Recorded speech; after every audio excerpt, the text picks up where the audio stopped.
In this video, we are going to discuss how to write a C program for implementing this string concatenation function. String concatenation function is nothing but adding the content of one string into another at the end of the string, or appending the content of one string into another at the end of one string value. For implementing this string concatenation, we need two string variables. In our program, we have defined and declared two string variables S1 and S2. During declaration of S1, we have specified maximum number of characters your string variable S1 can have is 10. So, during the declaration, compiler will allocate or reserves consecutive 10 memory location for this S1. These were all the consecutive 10 memory location allocated for S1. The index position ranges from 0 to 9. In this S1, we have assigned the value high. Okay, to store each and every character, it takes one memory. In one memory, we can able to store one character. Thus H, A, I. After I have a blank space. After storing the content, compiler automatically appends or terminates a null character. At the end of the string value, compiler automatically adds a null character, that is /0, meaning that it is termination of the string value. We have declared a string variable S2. While declaring, we have specified totally we can have 10 character value for this S2 string array. Okay, so these were all the 10 consecutive memory location reserved for this S2. The index position starts from 0 to 9. The value assigned for S2 is hello.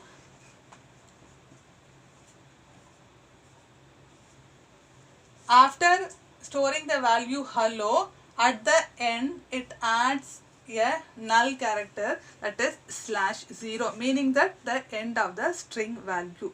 We are supposed to add or append the content of S2 hello at the end of S1. Okay. So for doing this, we have declared two integer variables, that is I and J. I is going to hold the index position of S1, J is going to hold the index position of S2.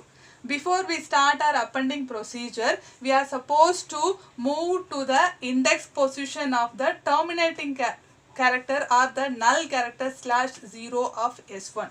We are supposed to move to this null character to the index position of this null character. From there, we are going to start our addition procedure.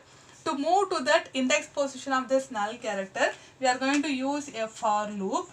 This for initially the value of I is 0, that is the index position of the first element.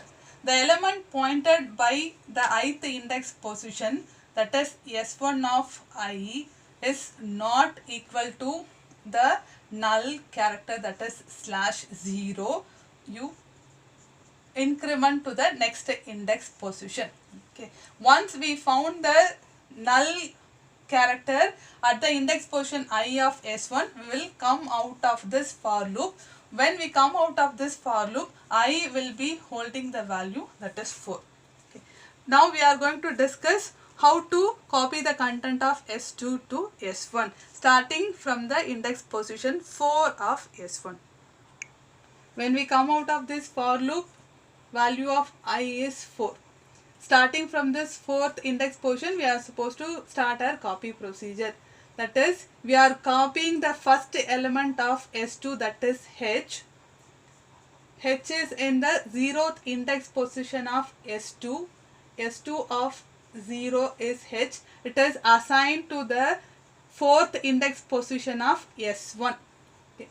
S1 of 4 is assigned the value H, which is in the 0th index position of S2. Okay, so in the 4th index position, we are taking out the null character, H is assigned here. The next character in S2 is E. E is in the first index position of S2. S2 of 1 is E, which is assigned to the next index position of S1, that is 5. Okay. So in 5th index position of S1, E is assigned. next value is L. Okay, so L is in the second index position of S2, which is assigned to the sixth index position of S1. S1 of 6 takes the value L. Okay, and then the next value is also the same character L. L is in the third index position of S2, which is assigned to the seventh index position of S1. S1 of 7 takes the value, that is L. Okay, and then the last character in S2 is O. Okay, O is in the fourth index position of S2, which is assigned to the next index position of S1, that is 8. S1 of 8 takes the value O. These were all the steps to copy the content of S2, that is hello, into S1. And then, so O is copied to the 8th index position of 8. So when we assign value of one string variable into another, for example, we may say, is this assignment is not possible, the content of S2 is copied to S1. This type of assignment is not permitted in C programming. The content or the value of string variable S2 cannot be copied to another string variable as a whole. This type of assignment is not possible. If we want to assign value of one string variable into another, we can assign the value element by element basis. Only these type of assignments are permitted. We need to convert this copy steps into coding. How to convert these steps into coding? We are going to use a for loop. We are using loop variable j. J is going to hold the index position of S2. Okay, these were all the index positions of S2. Okay, the index position of S2 starts with 0. So 0 is assigned to j. Okay. In the next step, value of j is incremented by 1. Okay, how long I need to increment the index position of j, that is in the S2, in the jth index position. If we have not found this terminating character, it is not equal to the null character /0. We keep on incrementing the index position of j by 1. Okay, so what we are going to do inside this for loop, we are going to assign the value of S2 in the jth index position. Initially value of j is 0 into the S1 in the index position 4. Once we come out of this previous for loop, value of I is 4. So in the ith index position of S2. That is, the content of j in the jth index position is copied into ith index position of S1. Okay, so as we move, all the content will be copied. Okay.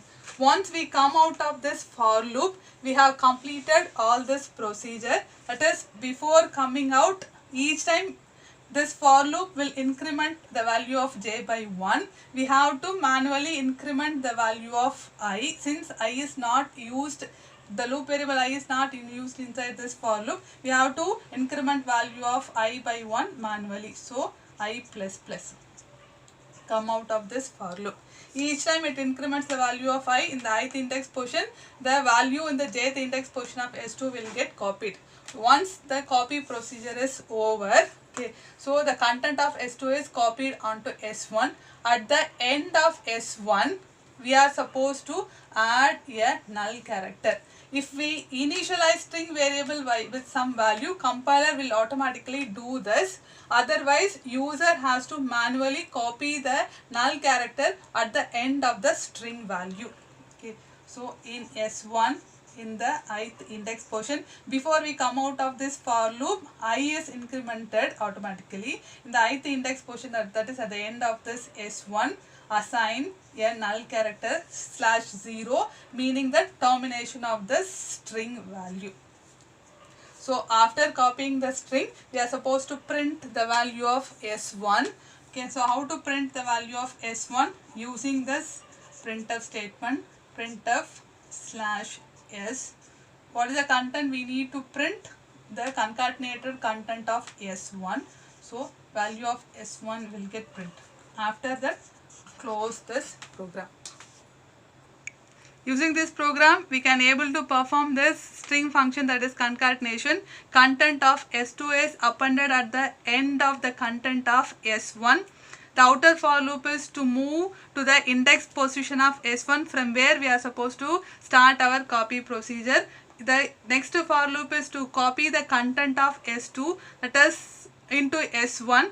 That is, the content in the jth index position of S2 is copied onto the ith index position of S1. Value of j varies from 0 to 4. How long will vary the content of j? Until we have not found the end character, that is /0, null character. Okay.